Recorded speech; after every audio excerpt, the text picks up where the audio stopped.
Performance marketing agencies are superior to retainer-based marketing agencies. In today's video, I'm going to share 9 of the biggest reasons why I believe that and why I think performance-based marketing is going to get bigger and bigger and bigger in the coming years, and why the retainer-based model in that entire world, I think, is going to continue to shrink and struggle. So before I kick this off, let me just say, this is not a complete list. There's a lot more reasons why I'm so bullish on performance marketing, but we only have time to cover really a few of them, and these are my top 9.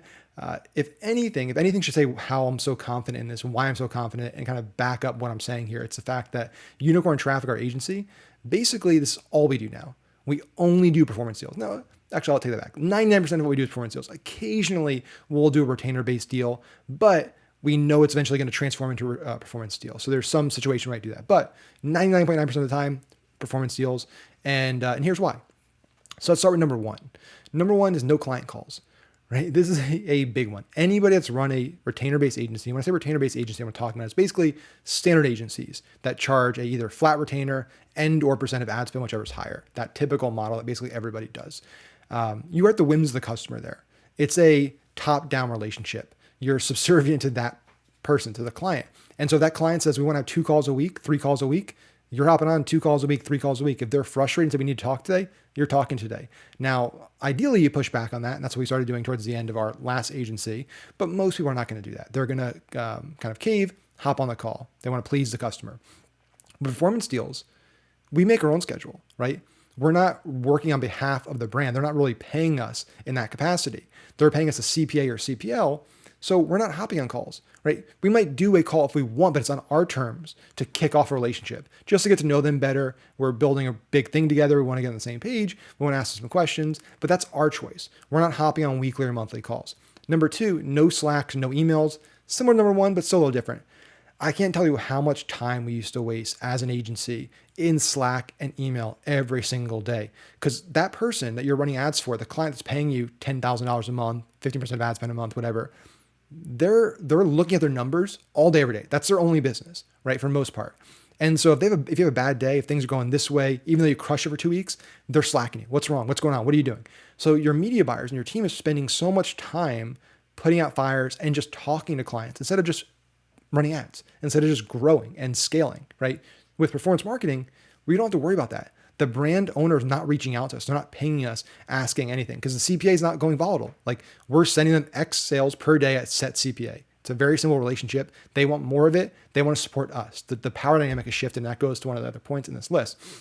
Number 3 is higher ROI on team members, higher ROI on input, meaning for every kind of hour, for every team member we're putting into this relationship, for a performance deal versus a retainer deal, ROI is way, way higher, right? Because one offer can make more money than most entire retainer agencies make. Like one of our offer clients, the profit we make monthly on that deal is more than a majority of marketing agencies make every month.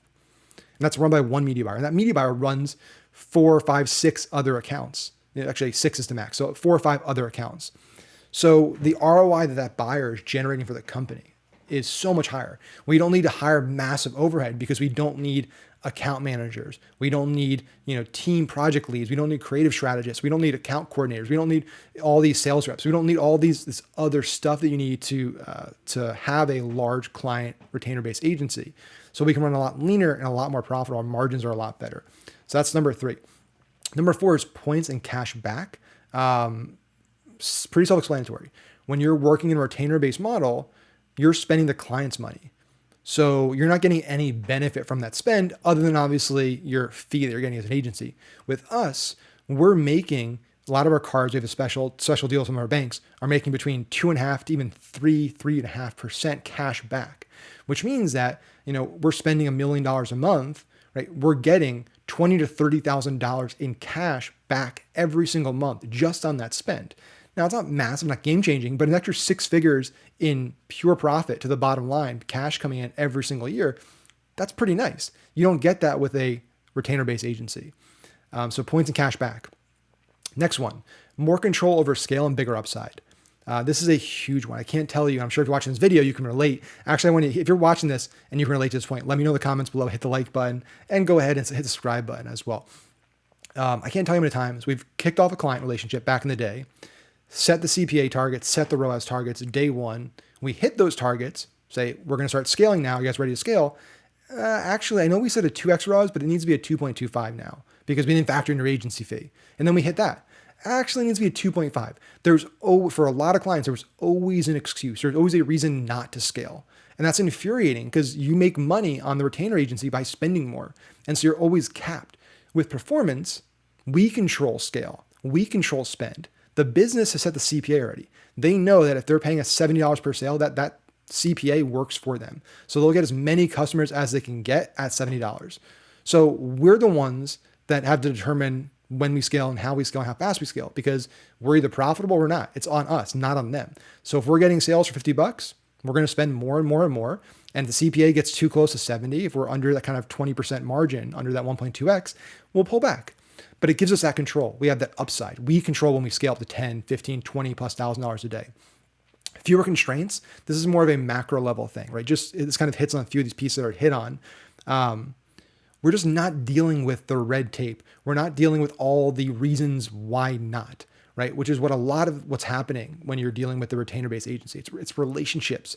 It's HR. You're constantly going back and forth. Why should we do this? Why shouldn't we do this? You're explaining yourself all the time, right? There's just all these kind of constraints and rules put on you, and there's more that are added all the time. And that's not fun. With performance, all we do is buy media and scale. No constraints. The only constraint for us is, are we profitable? And do we have enough credit to keep scaling, right? Do we have enough lines of credit to spend as much money as we want and cash in the bank? Okay, 3 more. More leverage in the relationship. Another really big one. I talked about it earlier in the video. On the retainer-based agency world, it's a top-down relationship. The power dynamic is clients paying you, the agency, to run ads for them. They're paying you $10K a month, $15K a month, whatever it is, $5K a month. You work for them. That's the dynamic. That's what the client thinks. It's not a partnership. It's you work for them. Okay. You work for me. And so that's their mindset going into it. That's not a healthy relationship, right? That's not a good dynamic to be in. And you don't unfortunately have a lot of leverage because there's a lot of other agencies out there that they'll go try. Even if you're really good at what they do, they're always going to have the grass is greener syndrome. I can't tell you how many clients we lost over the years, even though we were blowing past all their targets, even though we were blowing out of the water, crushing their goals. They heard that for the grapevine that this company could do this from getting a 5x ROAS, and they would go leave for them. With performance, we have the leverage. They want us, not the other way around, because we're sending them the thing that they want more than anything: customers and revenue. That's what we send to business every day on the performance side. All we do is send customers and revenue. And that's what every business wants more. They want more customers, more revenue. That's it. And so they want to keep us happy. They want us continuing to scale. They want us sending more customers, more revenue, right? We're the last person that they want to piss off. We're the last person that they want us to leave or stop running the offer, especially when we're crushing it for them. When we're crushing, we're doing 200, 300, 500 sales a day for them. They don't want to lose that. What business wants to lose 200 sales a day, 500 sales a day? So the dynamic is totally different. Performance, you have all the leverage. Retainer, you have basically no leverage. Second to last, this kind of ties into the leverage conversation. Recession proof.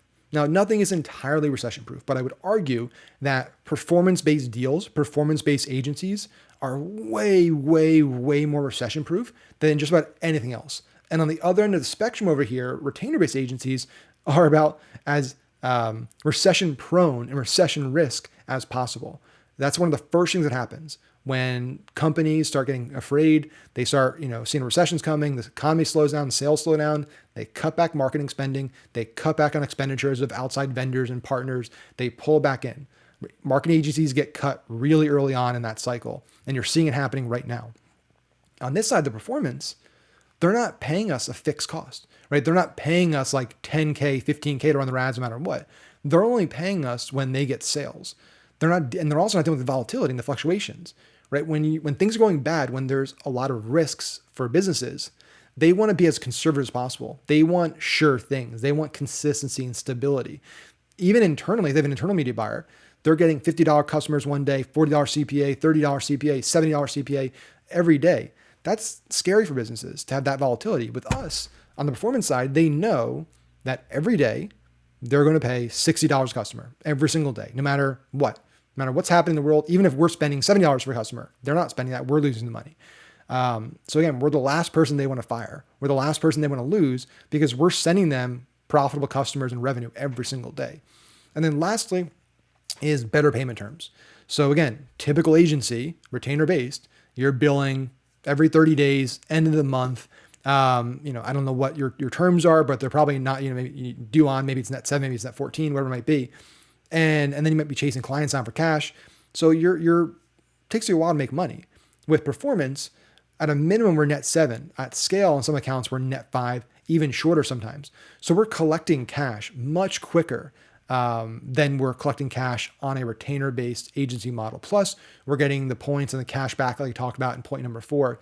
So again, those payment terms are really, really good. Having that cash flow, having cash come in, hit quicker than you would on the retainer side. So there you have it.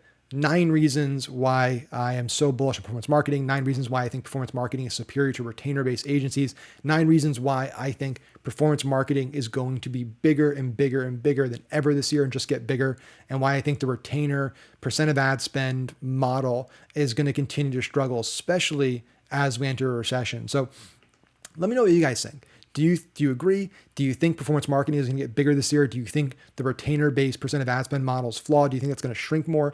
I want to know your thoughts. Let me know in the comments below. As always, hit the subscribe button, hit the bell so you get all my videos, and I will see you all on the next video.